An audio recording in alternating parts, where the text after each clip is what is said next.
ba số của độiជំនាញsốបងប្អូនទាំងអស់គ្នាអញ្ចឹងថ្ងៃនេះបាទខ្ញុំបាទសូមមកធ្វើការជជែកអំពីបញ្ហាមួយ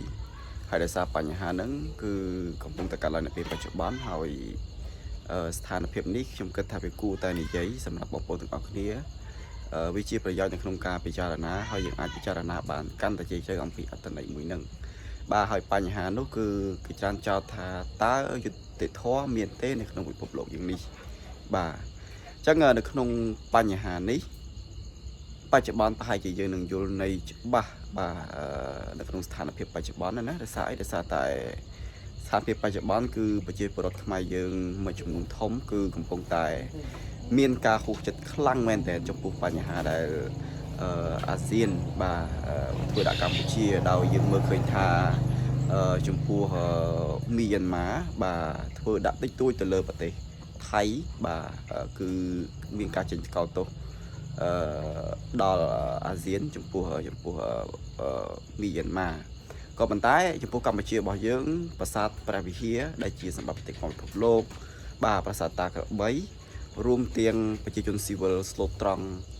បាទរាប់សិបនាក់ដែលទទួលរងគ្រោះដោយសារការទម្លាក់គ្រាប់បែកបាទរបស់ថៃមកលើប្រជាជនកម្ពុជាដោយខុសច្បាប់បាទហើយវាគឺជាអំពើមួយដែលយើងចាត់ទុកថាជាអំពើឧក្រិដ្ឋកម្មសង្គ្រាមយ៉ាងពិតប្រាកដបាទអញ្ចឹងនៅកន្លែងនេះយើងមើលឃើញថាយុត្តិធម៌តើវាមានទេសម្រាប់បាទមនុស្សទាំងអស់គ្នាសម្រាប់ពិភពលោកបាទដំបូងខ្ញុំយល់ថាអាស៊ានតំណងជានឹងចេញមកនិយាយអំពីបញ្ហានេះឲ្យបានច្បាស់លាស់ហើយនឹងដល់នៅយុត្តិធម៌មួយសម្រាប់កម្ពុជាក៏ប៉ុន្តែក្រោយពីឃើញការចេញលិខិតរបស់អាស៊ានមកគឺយើងគឺមានការហួសចិត្តខ្លាំងមែនទែនចំពោះបញ្ហានេះបាទអាស៊ានខ្ញុំជឿជាក់ថា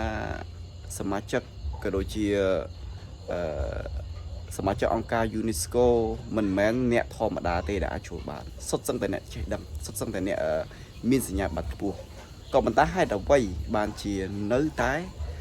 មិនមានយុត្តិធម៌បាទមិនមែនគាត់គ្មានលទ្ធភាពវិនិច្ឆ័យពីយុត្តិធម៌ទេក៏ប៉ុន្តែសួរថាយុត្តិធម៌វាមានអត់នៅក្នុងពិភពលោកយើងនេះបាទឬក៏មនុស្សរស់នៅក្នុងស្ថានភាពមួយដូចកាលពីធម្មជាតិបាទដែលត្រីធំស៊ីត្រីតូចបាទអញ្ចឹងកន្លែងនេះបងប្អូនអាចពិចារណាបានខ្ញុំមិនឆ្លើយទេថាតើយុត្តិធម៌វាមានអត់សម្រាប់ពិភពលោកនេះបាទឬក៏យុត្តិធម៌មានតែសម្រាប់អ្នកខ្លាំងបាទកន្លែងនេះខ្ញុំមិនឆ្លើយទេសូមបងប្អូនគិតទាំងអស់គ្នាបាទហើយបងប្អូននឹងពាល់ត្រូវនៅអត្ថន័យនេះបានច្បាស់ដោយសារតែអីដោយសារតែក្នុងស្ថានភាពនេះយើងកំពុងនៅជាមួយនឹងរឿងបែបនេះបាទមិនមែនមិនមានរដ្ឋយុតិធម៌ទេបងប្អូនតាមគោលការណ៍របស់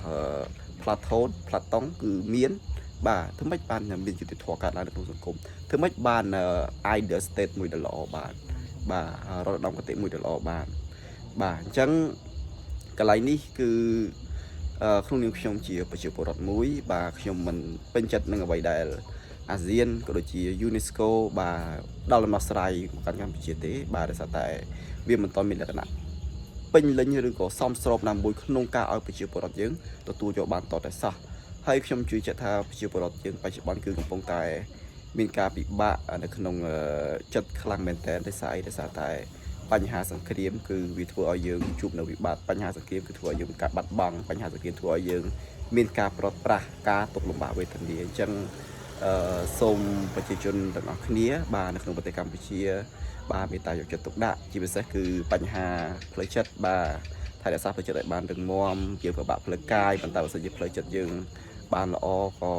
ជារឿងមួយដែលប្រសើរដែរសម្រាប់ឲ្យជាតិរបស់យើងឈររឹងមាំទៅមុខទៀតបាទអញ្ចឹងខ្ញុំថ្ងៃនេះមានការ